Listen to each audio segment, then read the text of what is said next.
तो स्टूडेंट्स कल हमने किया था 2.2 का क्वेश्चन नंबर फर्स्ट।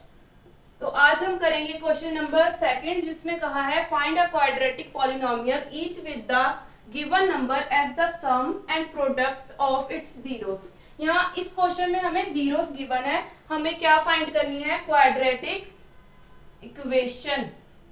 वो क्या होती है? ax² plus by plus c is equal to 0। ये हमने यहां से फाइंड करनी है। कल मैंने आपको दो फॉर्मूलेस बताए थे। सम ऑफ जीरोस का क्या फॉर्मूला था? Minus coefficient of x divided by coefficient of x²। ये था फॉर्मूला सम ऑफ जीरोस के लिए। अब हम करेंगे एक फॉर्मूला था प्रोडक्ट ऑफ जीरोस के लिए।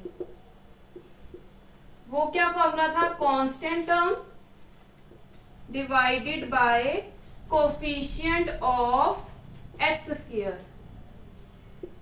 ये टू फॉर्मूलेस थे जिसके साथ हमने क्वेश्चन नंबर 1 को किया था। इसी से हम क्या करेंगे? क्वेश्चन नंबर सेकंड के फर्स्ट क्वेश्चन को करेंगे।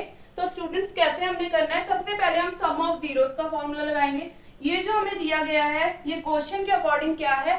सम ऑफ जीरोस। एंड जो दूसरा दिया गया है वो क्या है? Product of zeros. तो इनको यूज करके हम क्या फाइंड करेंगे? क्वाड्रेटिक इक्वेशन को फाइंड करेंगे। तो सबसे पहले देखो सम ऑफ जीरोस हमें क्या दिया हुआ है? 1/4। तो सम ऑफ जीरोस का क्या फॉर्मूला था? Minus coefficient of x divided by coefficient of x²। तो इसका हमें क्या गिवन है? 1/4। ओके स्टूडेंट्स, ये हमें गिवन है 1/4। तो कोफिशिएंट ऑफ x क्या होगा हमारे पास? x का कोफिशिएंट हमें यहाँ से क्या पता लग रहा है? एक तो फॉर्मूले का माइनस होगा और एक इसके साथ माइनस होगा, तब हमारा क्या बनेगा? 1/4। तो कोफिशिएंट ऑफ x हमें यहाँ से पता लगा क्या है हमारा? -1।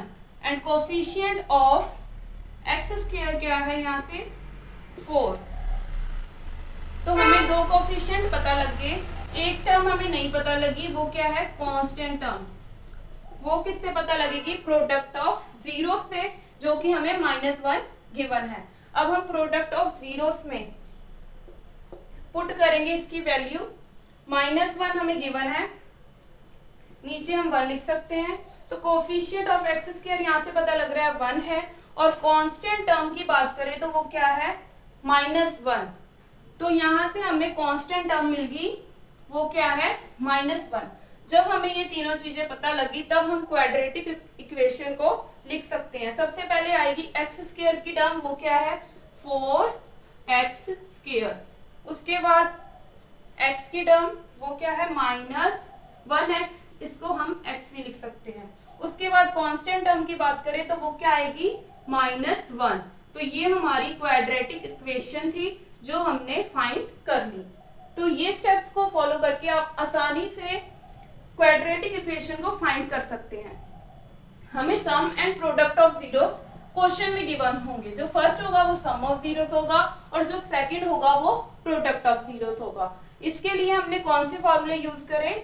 सम ऑफ जीरोस के लिए और प्रोडक्ट ऑफ जीरोस के लिए जो फॉर्मूले है वो हमने यूज किए।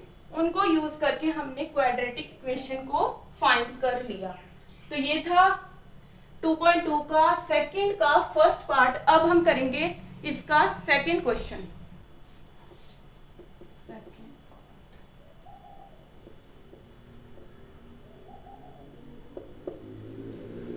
तो स्टूडेंट 2.2 का जो सेकंड पार्ट है उसमें हमें सम ऑफ जीरोस दिया है √2 एंड प्रोडक्ट ऑफ जीरोस जो है 1/3। तो पहले हम सम ऑफ जीरोस का फॉर्मूला लगाते हैं।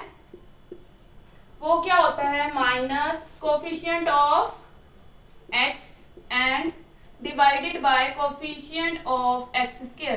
तो ये फॉर्मूला हमने यूज किया। हमें क्या गिवन था? √2।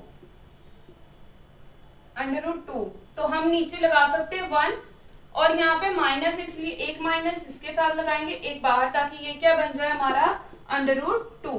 तो सम ऑफ जीरो से हमें पता लगा कोफिशिएंट ऑफ x क्या है -√2 and coefficient of x square क्या है 1। तो ये दो चीजें हमें पता लग गई। अब हम फाइंड करेंगे कांस्टेंट टर्म, वो हमें पता लगेगी प्रोडक्ट ऑफ जीरो से। प्रोडक्ट ऑफ जीरोस वो क्या होता है constant term divided by coefficient of x square. यहां से हम कंपेयर करेंगे 1/3। कांस्टेंट टर्म यहां से हमें पता लगी क्या है 1, कांस्टेंट टर्म हो गई 1, coefficient of x square is equal to 3। So student जब हमने प्रोडक्ट ऑफ जीरोस को कंपेयर किया तो हमें पता लगा कांस्टेंट टर्म क्या है 1 and coefficient of x square क्या है यहाँ से 3 है। यहाँ पे हमने कोफिशिएंट ऑफ एक्स स्क्वायर को 1 अपनी तरफ से ले लिया था, पर यहाँ से हमें क्लियर हो गया कि कोफिशिएंट ऑफ एक्स स्क्वायर क्या होगा 3 होगा। तो यहाँ से हमें तीनों टर्म्स पता लग गई। कोफिशिएंट ऑफ, यार फुल ब्लैक बोर्ड ही नहीं आ रहा हुआ है, दिमाग खराब।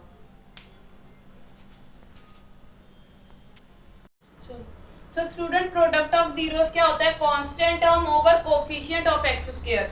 यहाँ पे हमने कंपेयर किया 1/3 जो हमें क्वेश्चन में गिवन था।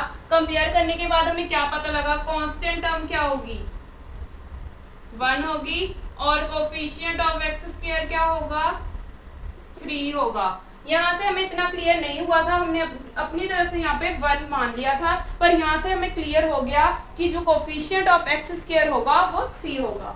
तो अब हम इक्वेशन को लिख सकते हैं क्योंकि हमें कोफिशिएंट ऑफ एक्स स्क्वायर पता है, कोफिशिएंट ऑफ एक्स पता है और कांस्टेंट टर्म पता है। एक क्वाड्रेटिक इक्वेशन में हमें 3 चीजें पता होनी चाहिए। तो हम लिखेंगे क्वाड्रेटिक इक्वेशन को। सबसे पहले एक्स स्क्वायर की टर्म आएगी वो क्या है 3x²। उसके बाद x की टर्म आएगी वो है -√2x और लास्ट में आएगी कांस्टेंट टर्म वो क्या है 1 इज इक्वल टू 0। तो ये हमारी क्वाड्रेटिक इक्वेशन थी जो हमने फाइंड कर ली। तो स्टूडेंट्स इसमें हमें क्या दिया था sum of zeros and product of zeros. इन दोनों को यूज करके हमने क्या फाइंड की क्वाड्रेटिक इक्वेशन। फॉर्मूले आपको याद होने चाहिए sum of zeros and product of zeros के, तभी आप कंपेयर करके इस इक्वेशन को फाइंड कर सकते हैं। तो चलिए हम अब करेंगे इस एक्सरसाइज का 3rd क्वेश्चन।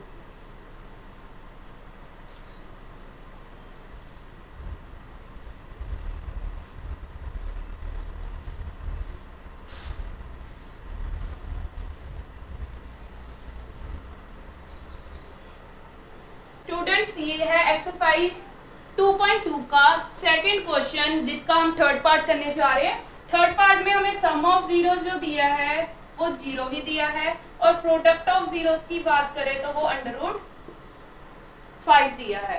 पहले सम ऑफ जीरोस का फॉर्मूला क्या था minus coefficient of x and coefficient of x square. इसके अकॉर्डिंग हम इसे लिखेंगे 0 है यहाँ पे, तो ये कोफिशिएंट ऑफ एक्स क्या हो जाएगा वो भी क्या हो जाएगा 0। जब हमने कंपेयर किया तो क्या देखा कोफिशिएंट ऑफ एक्स क्या था 0 था and coefficient of x square की बात करें तो वो भी क्या होगा 0 होगा। अब हम प्रोडक्ट ऑफ जीरोस की बात करते हैं। प्रोडक्ट ऑफ जीरोस उसका फॉर्मूला क्या होता है constant term divided by coefficient of x square. जब हमने कंपेयर किया √5 हमें गिवन था प्रोडक्ट ऑफ जीरोस में, हमने इसे कंपेयर करके देखा तो हमें पता लगा कि कांस्टेंट टर्म जो है वो तो 5 है √5 है और जो कोफिशिएंट ऑफ एक्स स्क्वायर है वो क्या है 1 है। तो हमें यहाँ से कोफिशिएंट ऑफ एक्स स्क्वायर पता लग गया, कांस्टेंट टर्म पता लग गई और सम ऑफ जीरो से हमें क्या पता लगा कोफिशिएंट ऑफ एक्स।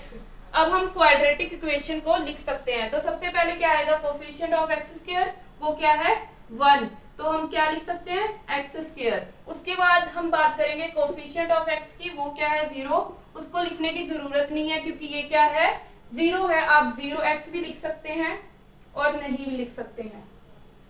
और कांस्टेंट टर्म की बात करें तो वो आया है √5। तो ये हमारी क्वाड्रेटिक इक्वेशन आ गई।